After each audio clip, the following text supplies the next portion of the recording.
પિયુષભાઈ સુથાર, જે સામાજિક કાર્યકર છે. પિયુષભાઈએ આ પહેલા પણ આપણી ડિબેટમાં ઘણીવાર અકબરનગર પાસેના રસ્તાઓનો ઉલ્લેખ કરી ચર્ચા કરી હતી. પિયુષભાઈ, આપનું પણ સ્વાગત છે. અને પિયુષભાઈ, હવે રોડ રસ્તાની વાત કરી. પહેલા એવું હતું કે ક્યાંય પણ જવું તો 15-20 મિનિટનું ડિસ્ટન્સ આઈડિયલ કહેવાતું હતું. બહુ દૂર હોય તો આપણે અડધો કલાક પકડીને ચાલતા હતા. હવે તો ગમે તેટલું નજીક પણ જવું હોય, લગભગ 2-3 કિલોમીટર 5 કિલોમીટરનો રસ્તો હોય તો કોઈ ગેરંટી નથી 20 મિનિટથી તમે ઓછી જજ ના કરી શકો.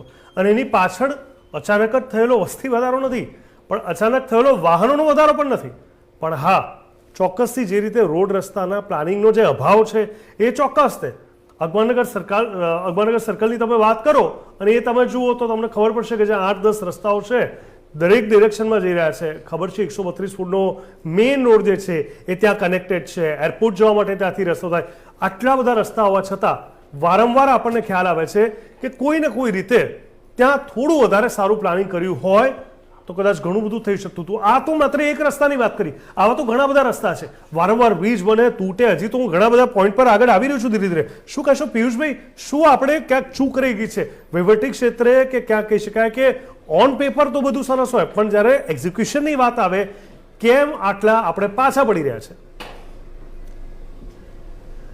આપણે પાછા પડી રહ્યા છીએ એનું મુખ્ય કારણ કે સમાજમાં જાગૃતતા નથી. હું તો જાગૃત છું, સાહેબે કીધું કે મારી જ ભૂલ છે, કે મારામાં જ ખામી છે, પણ એ રીતે હું પણ એક જાગૃત નાગરિક છું ને હું જાગૃત છું. ક્યાંક બી સમસ્યા લાગે છે તો હું એને જાણ કરું છું, જે તે અધિકારીને. DYMC સુધી હું જાણ કરું છું. અને DYMC શું વાત કરીને છટકી જાય છે, હું મારી ટીમને જાણ કરું છું અને હું જોવડાઈ લઉં છું ને તપાસ કરું છું. આજે 15 દિવસ થયા સુધી એ તપાસ નથી મળતી. એમને ટીમ નથી મળી કે નથી જાગૃત નાગરિકોના ફોન ઉપાડવાની ક્ષમતા રહી. એનું મુખ્ય કારણ VIPઓની સેવા. તમે દિલથી પૂછો, કોઈ પણ તંત્રને, કોઈ પણ ખાતાને પૂછો કે તમે જે દિલથી કામ કરો છો એ ખરેખર કોના માટે કરો છો? તમને બેસાડે છે શેના માટે? જે સિસ્ટમ છે બધી પબ્લિક માટે જ છે. તો તમે દિલથી કોનું કામ કરો છો, કોના માટે કરો છો? પબ્લિક માટે કે VIPઓની સેવા માટે કે VIPઓના કહેવાના એમના ઈશારે કરો છો?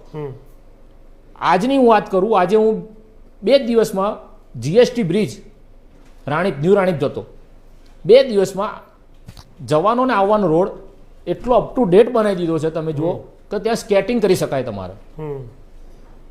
એટલો ટોપ રોડ બની ગયો 2 દિવસમાં.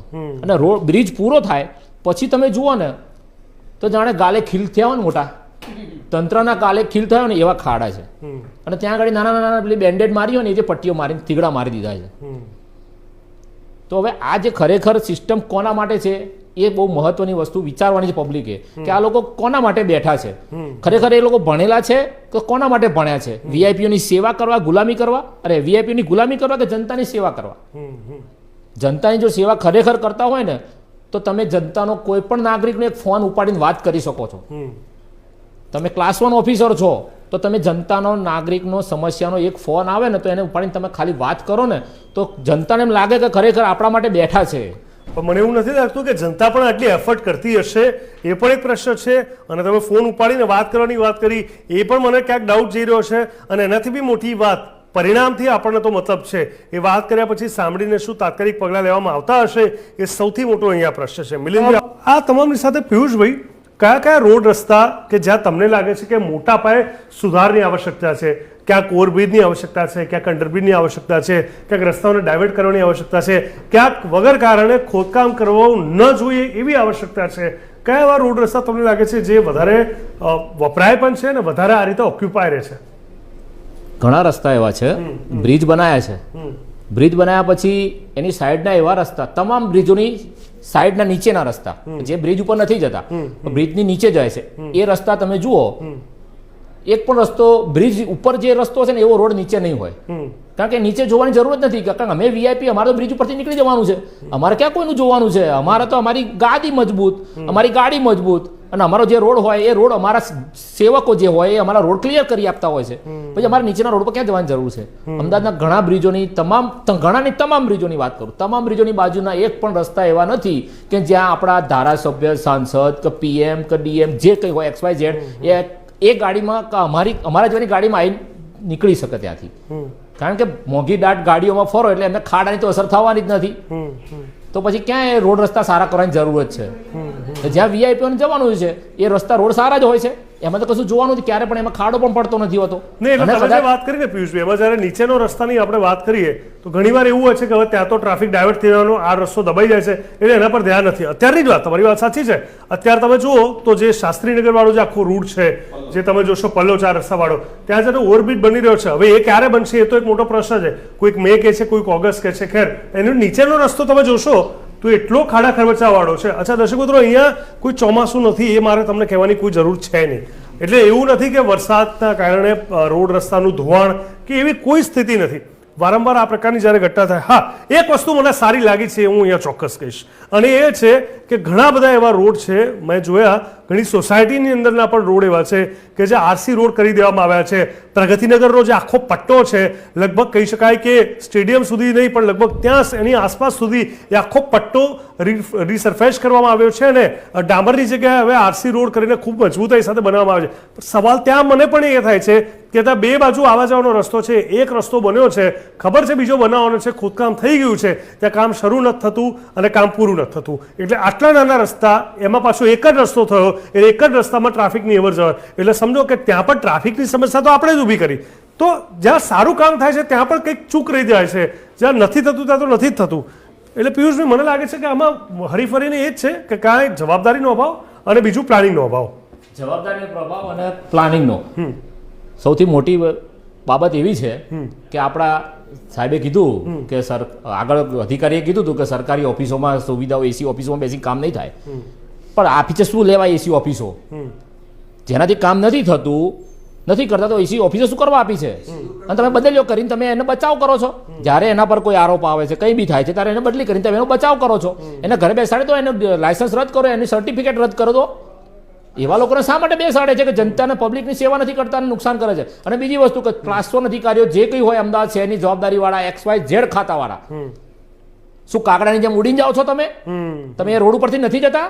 નથી તમને દેખાતું કે તમારી ગાડીમાં પડદા લગાવી આપ્યા છે, તમારે જોવાનું એવું કીધું છે તમને કે તમારે રોડ ઉપર નહીં જોવાનું, પબ્લિકની જે સમસ્યા છે જોવાનું નહીં, તમારા ઘરેથી આંખો બંધ કરીને નીકળી જવાનું, બંધ કાઢીને કાચ બંધ કરીને પડદા વાંકીને, અને ઘરે જઈને બેસી જવાનું.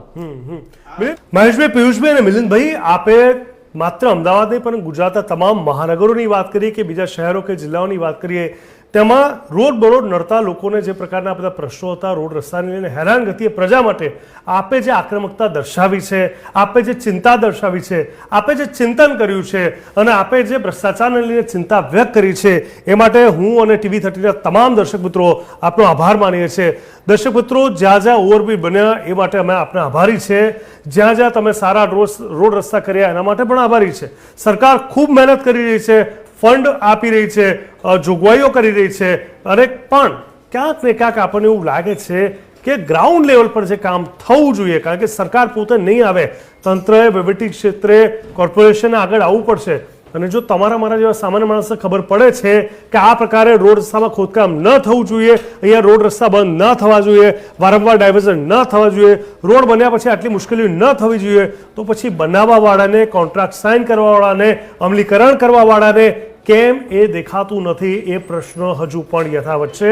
આશા રાખું કે આગળના સમયમાં જેટલા પ્રાઉડલી આપણે હંમેશા ગુજરાતનું નામ કહીએ છીએ, મોટા શહેરોનું નામ કહીએ છીએ, વાસ્તવમાં રોડ રસ્તા જેવી પ્રાથમિક સુવિધા અને વાસ્તવિકતાના ધોરણે આવશ્યકતા જે આપણને છે એ પ્રકારે જ ફેસિલિટી પૂરી પાડવામાં આવે. કારણ કે આભાર તો હું માની લઈશ, પણ આ એક ભારથી ઓછું નથી. આભારની પણ વાત એટલા માટે આમ તો ન આવવી જોઈએ, કારણ કે ટેક્સ તો તમારો મારો જ છે, પણ છતાં પણ હું આભાર માનવા તૈયાર છું જો વાસ્તવમાં આ પ્રકારની દુવિધાઓ દૂર થાય અને તાત્કાલિક ધોરણે તેના પર એક્શન લેવામાં આવે તો.